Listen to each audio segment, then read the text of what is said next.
Welcome to worship with Eliot Unitarian Chapel. Wherever you are tuning in from, near or far, we are glad you're here. I'm the Reverend Barbara Gadon, and I'm the lead minister at Eliot, and I hope that this is a service that nurtures your spirit. If you're new to Eliot Chapel, we are an intentional community that welcomes all races, genders, and all sexual orientations.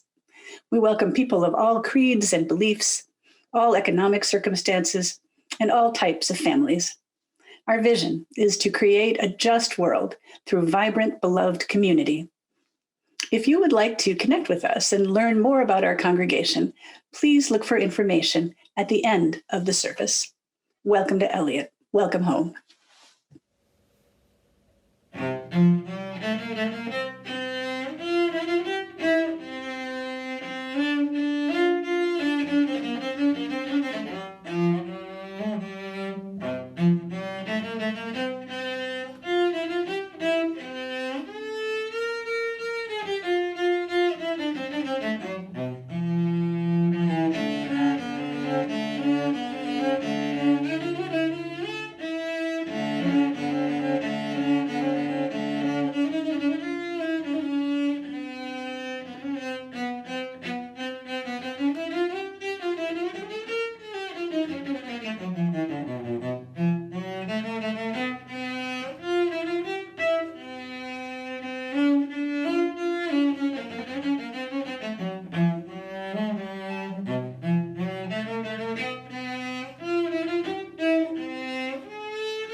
Our chalice is a symbol of Unitarian Universalism. You're invited to light your own or get a candle, maybe, and just light that.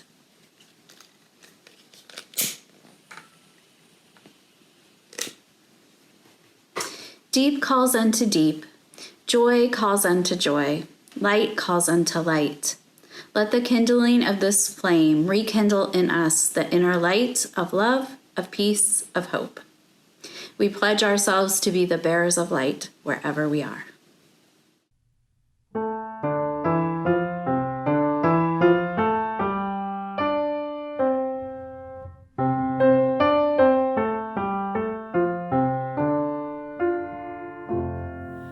Love makes a bridge from heart to heart and hand to hand.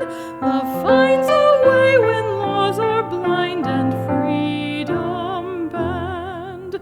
Love lifts the hopes that force and fear have beaten down. Love breaks the chains and gives us strength to stand our ground. Love makes a bridge that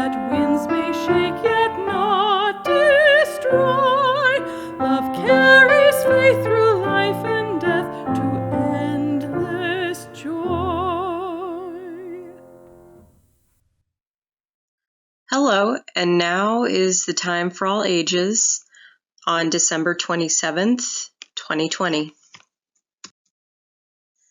Today's story is called The Scratched Diamond, and it's based on the story by Jacob Ben Wolfkrans and narrated by me, Heather Flick.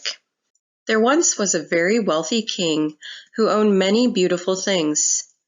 He had cloth tapestries, piles of gold, and statues made by the very best sculptors in the land. Of all of his belongings, his very favorite possession was the most glorious diamond you can imagine. It was huge, as big around as his hand, and it was pure, clear and flawless, without any marks or blemishes. He loved to go and sit with that diamond, gazing at its beauty and perfection. One day when the king went to look at his diamond, he discovered to his horror that it had a long, deep scratch. He couldn't believe his eyes. What could have happened to his flawless diamond? Immediately he sent for all the best stone cutters and diamond cutters in his kingdom. One by one they came to inspect the diamond. Each looked at it closely and then sadly shook his head. The scratch was too deep. If they tried to polish it, they might break the diamond into pieces. Finally, one last diamond carver came before the king. He looked at the diamond closely, gazing at it from every angle. The king watched with bated breath as the diamond carver turned the diamond over and over, pursing his lips and shaking his head. Suddenly, the diamond carver's face broke into a big smile. "I know how to fix this, Your Majesty," he exclaimed. "Leave it to me. In 2 weeks' time, I will return your diamond to you, better than ever. However, you may not visit me during this time or check on my progress. You must wait until it is finished." The king was very excited. Soon his flawless diamond would be back with his other lovely things, perfect again, the scratch removed. It took all the king's willpower to resist the temptation to visit the diamond carver to watch him work. As for the diamond carver, day after day, night after night, he brought out his tools to fix that diamond. Bit by bit, he worked on that scratch. It was slow, tedious work. He knew he had to work carefully, or the diamond could crack into pieces. "Here it is, Your Majesty," he said. With a flourish, he opened the cloth and presented the diamond. The king gasped at what he saw. Where there had once been a scratch, a horrible flaw in his precious diamond, there was now an exquisitely beautiful flower carved into the diamond. Unable to polish the scratch out of the diamond carver had instead turned the flaw into something beautiful. The king loved his diamond more than ever. Now when he went to hold it in his hands and gaze upon it, he was reminded that even something imperfect or ugly or flawed can become something exquisitely beautiful. The end. Thank you, everyone, for enjoying The Time for All Ages, and enjoy the rest of the service. Our reading today comes in 3 acts. First act, Timid Hope, from a poem called For the New Year, 1981, by Denise Levertov. I have a small grain of hope, one small grain, crystal that gleams clear colors out of transparency. I need more. I break off a fragment to send to you.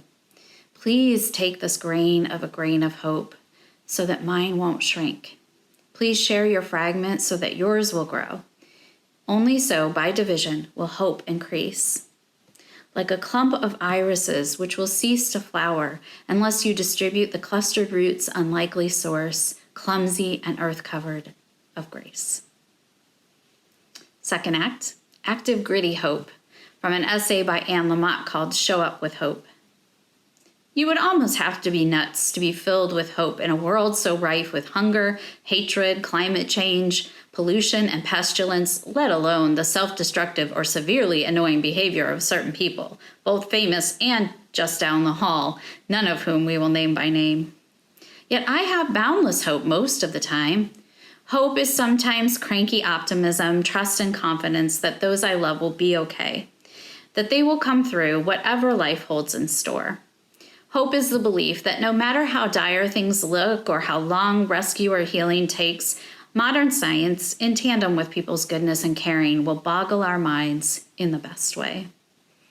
The truth is that through the workings of love, science, community, time, and what I dare to call grace, some elemental shift will occur, and we will find we are semi-okay again, and even semi-okay can be a miracle. I like these days in spite of our fears and collective grief. I love antibiotics. I'm crazy about electricity. I get to fly on jet airplanes. And after I pass through the conviction that we are doomed, that these are end times, I remember what Mr. Rogers' mother said. In times of disaster, we look to the helpers.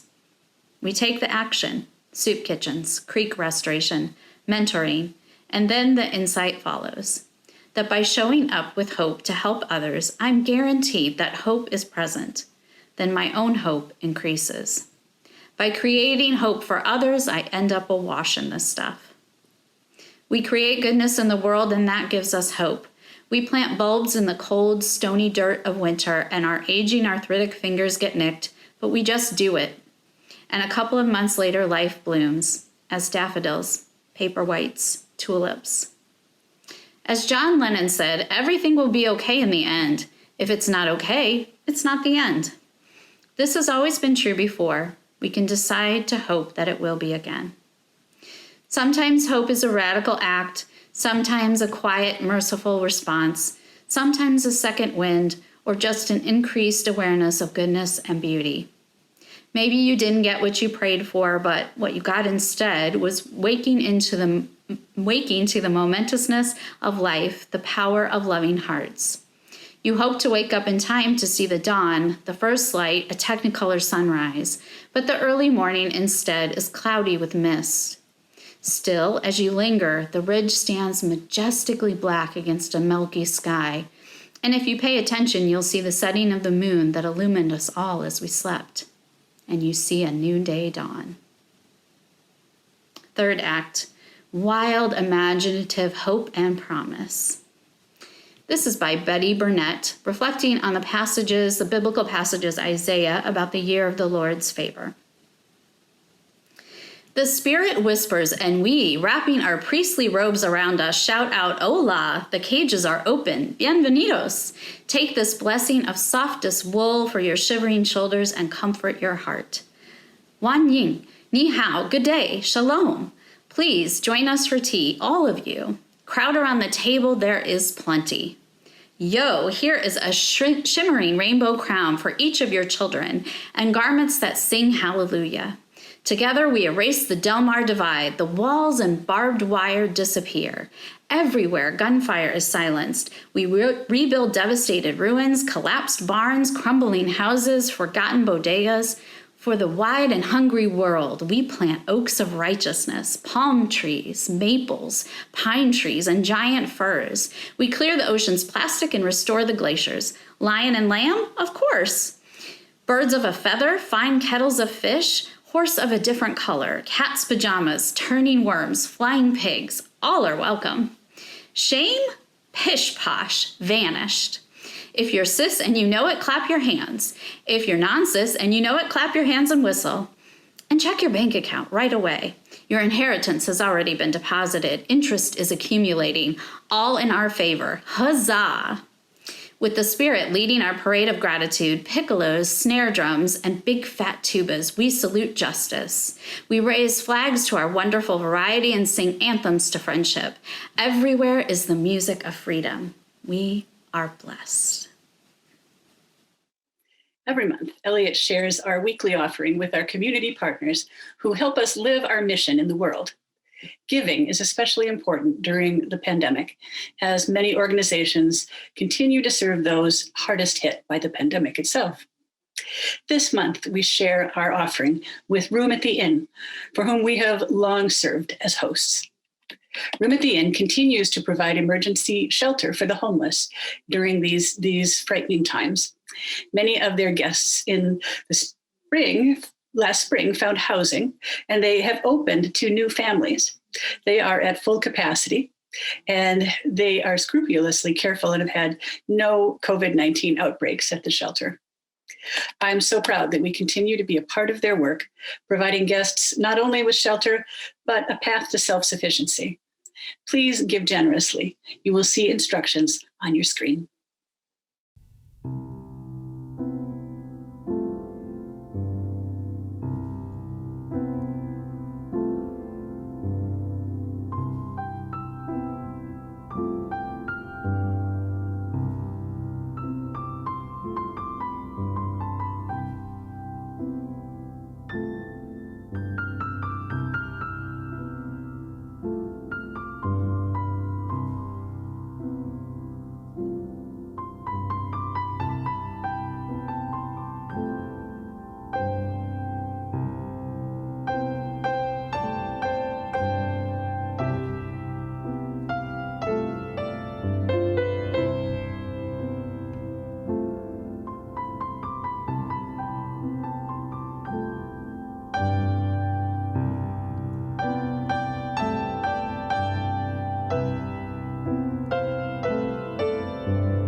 There's a house in my neighborhood which I walk past almost every time I walk the dog, and during the holiday season a couple of years ago, a man at this house was struggling with the cord and this weird white object on the lawn.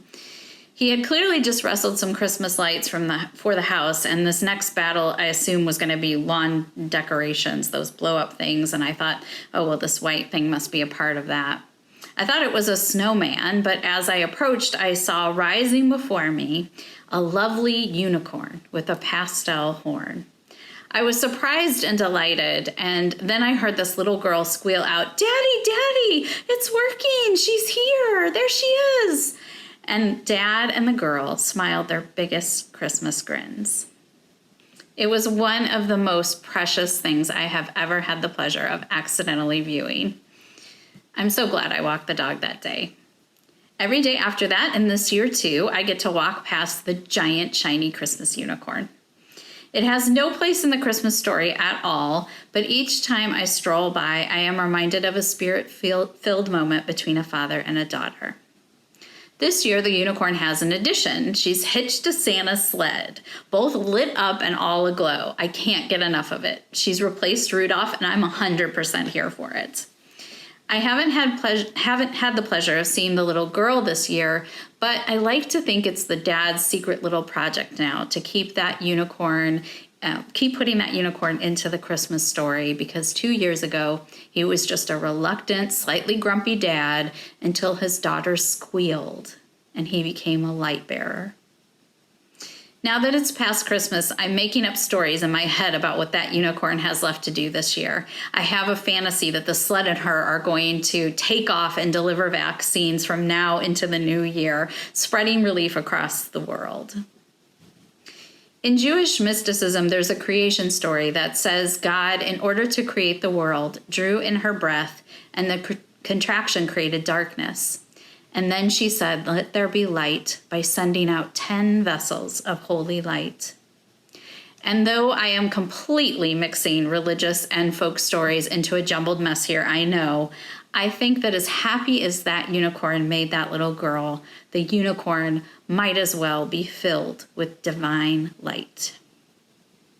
But here's where the unfortunate 2020-ness of this story kicks in. Beloveds, the Jewish mystics weren't done with that story quite yet. The perfect vessels of divine light were just too much goodness and divinity, even though they were divided into 10 parts to try to reduce the load on each. And suddenly, those vessels shattered. In Howard Schwartz's retelling of the tale, he writes, "Those vessels were too fragile to contain such a powerful divine light. They broke open, split asunder, and all the holy sparks were scattered, like sand, like seeds, like stars. Those sparks fell everywhere, but more fell on the Holy Land than anywhere else." He goes on, "That is why we were created, to gather the sparks, no matter where they are hidden. God created the world so that the descendants of Jacob could raise up the holy sparks. That is why there have been so many exiles, to release the holy sparks from the servitude of captivity. Sift all the holy sparks from the four corners of the earth." We are sifting to find sparks, friends. And never has that been more obvious than in this window between Christmas and New Year's, where we have endured so much and feel so much uncertainty about 2021, we can hardly stand it, right? I don't know about you, but I still feel pretty exiled, nowhere yet near a promised land, with a dark winter still at our heels. I am most certainly fumbling around in the dark for sparks. The brilliant author and educator Parker Palmer says that these times are called the tragic gap. He writes, "On one side of that gap are the harsh and discouraging realities around us. On the other side is the better world we know to be possible." There could not be a more adequate description of these times that we are living through. The good news, Parker Palmer says, is that we know hope and goodness when we see it in the in-betweens of life. He writes, "On the other side is the better world we know to be possible, not merely because we wish it were so, but because we have seen it with our own eyes. We're surrounded by the greed we've seen, but we've also seen great acts of generosity. We're surrounded by violence, but we've seen people make peace. And I would add, we're surrounded by grief, but we've seen healing and comfort as well." For Parker Palmer and all of us, some secret hoped for future is too sanitized, especially after the year that we have lived through. Real hope comes from the acknowledgement of how very fragile and broken we are as humans, and yet we still try. Psychologist and philosopher William James called it, instead of humanity, our torn to pieces hood. Again, we are shattered vessels searching for our sparks, and the hope rushes in when we can see another's brokenness and offer some small repair, a subtle kindness, a promise of goodness. As Unitarian Universalists, we are uniquely suited to find hope in the brokenness and imperfection. Some of us may believe in a divinity, others in humanity, still others in the wonder of our natural world. There are a multitude of sparks found among us, but all of us, through our covenants and principles, know, like Anne Lamott, that we've got to get to the work of hope. It won't just appear, and we have no desire to wait around on earth until a faraway promised heaven comes to us. Lamott writes, we take the action, soup kitchens, creek restoration, mentoring, and then the insight follows. By creating hope for others, she says, I end up awash in this stuff. And beloveds, we all have more than enough action going on here at Eliot, even though we have been virtual for far longer than we've wanted to be. We are awash in the care we have for one another and our community. And this care is born from our covenantal nature. Our promised land, the land of ideals and heavenly goodness where justice reigns, is brought about by literally our promises to one another. Though we don't often use this directly, many UU churches repeat at every service, love is the spirit of this church and service is its law. This is our great covenant, to dwell together in peace, to seek the truth in love, and to help one another. And right here at Eliot, we have a congregational covenant. The first part of it states that the covenants that we make, and the second part states how we live it out daily. My favorite from the first part is, we will be kinder to one another than we have to be.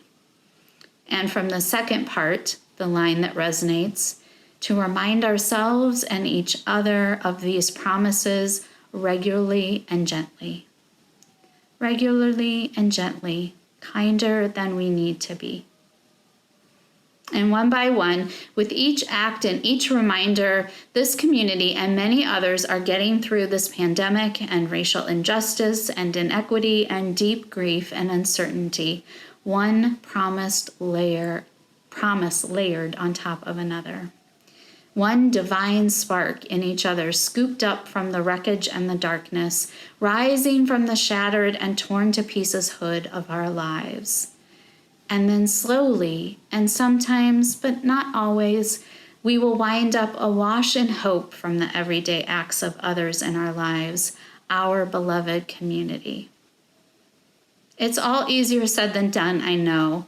Maybe it seems impossible when we look outside the walls of our homes and outside our like-minded covenantal church, but promises are being kept in the mess every day. I know many of you have seen one heroic story after another of doctors, nurses, janitors, essential workers caring for those who are struck by this pandemic. I read one story in particular when the surge overwhelmed the Dakotas and a nurse was being harassed by patients who, even while being treated for COVID, did not believe it was real. I imagine she had to look deeply inside to manage through the stress and anger of that. But she kept treating those who disagreed with her because that was the job she promised to do, and those were the people that needed help.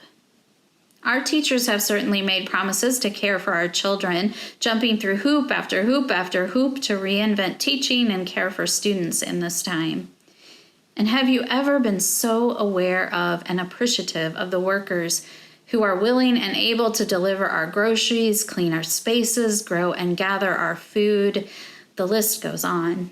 And if you do those things, thank you all for keeping us safe, nurtured, fed. Despite the oddest of circumstances, in the most tragic gap many of us have faced in our lifetimes, but not our last, the bridge through it all, the light at the end, is found in the love and promises we make. And out of these, sometimes heroic, but mostly everyday promises, we can keep enough faith to imagine even better. So, to my community in this time of tragic gap, I will leave you with 2 bits of promise in 2 people. One is imagined and one is real. The first is from a character in a TV show, Ted Lasso. It's co-created and played by Jason Sudeikis, which I highly recommend the show. Ted is an American football coach who travels to England to become a football coach of another sort, a soccer coach, of course. And he does it to get distance and perspective on his own life, but he ends up providing promise and hope to a seemingly hopeless and even actively sabotaged situation. Ted is shamelessly optimistic throughout as he gently guides different team members back to their better angels. His imagination and belief about what people can do is boundless, and he's just hilarious on top of it. The writers are comedy prophets, everyday gatherers of light. I won't ruin the show for you, but here is a snippet of a speech he gives to his team. I believe in hope. I believe in believe. Do you believe in miracles? I promise you, there is something worse out there than being sad, and that is being alone, and sad ain't no one in this room alone. I love that writers and actors can give us space where hope is alive and no one is alone. My second example is a real person, Betty Burnett. Betty, in our reading today, envisions a world where absolutely no one is left alone and all promises are kept. I don't actually know her, but when a friend from my seminary days posted Betty's lovely reinterpretation of the verses in Isaiah, when God's favor shines on her people, I asked for permission to use Betty's words. I told her I would give her attribution, and here was her reply in Messenger. Oh my, certainly use it. No need for attribution. My thought was to visualize the future we want. This takes clenched teeth and an absolute disregard for reality. Crazy, eh? Just like Isaiah. Betty so graciously offered her crazy vision to us all without attribution, and though I give credit where credit is due, I love that she wanted to give it away so freely. Betty, Isaiah, Ted, a girl and a dad who dreamed up a unicorn steering Santa's sleigh. All our visions, fantasies born of hope. And maybe we have to sweat it out through clenched teeth and broken promises with gentle reminders to turn back towards ourselves. But each of us, in our mind's eye, can dream crazy little visions of ideal worlds, our promised land. They may be as unlikely and rare as a Christmas unicorn or a double rainbow, but they are dreamed up out of the ordinary hopes of our lives, mixed with the scoop of divine spark from broken vessels. We will get through this. And my hope for all of you as we head into 2021 is that our crazy visions of the future hold us as we fumble. May it be so. Amen.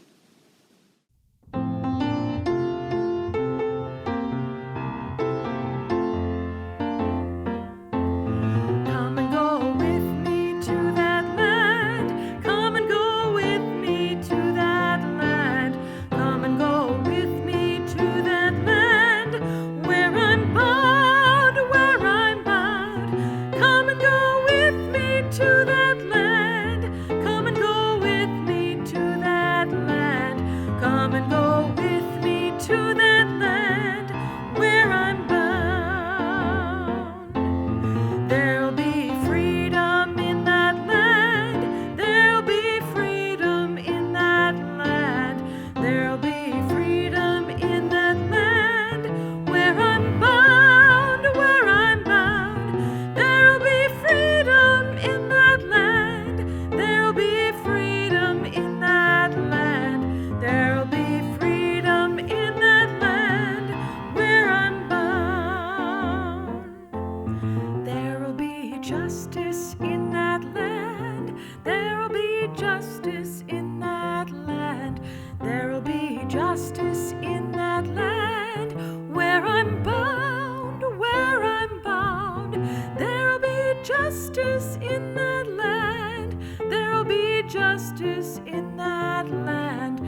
Go forth today and make everyday promises, to laugh, to cry, to care, to hope. We are broken vessels, but we are filled with light and crazy visions. Let's take them to our promised land. Go in peace.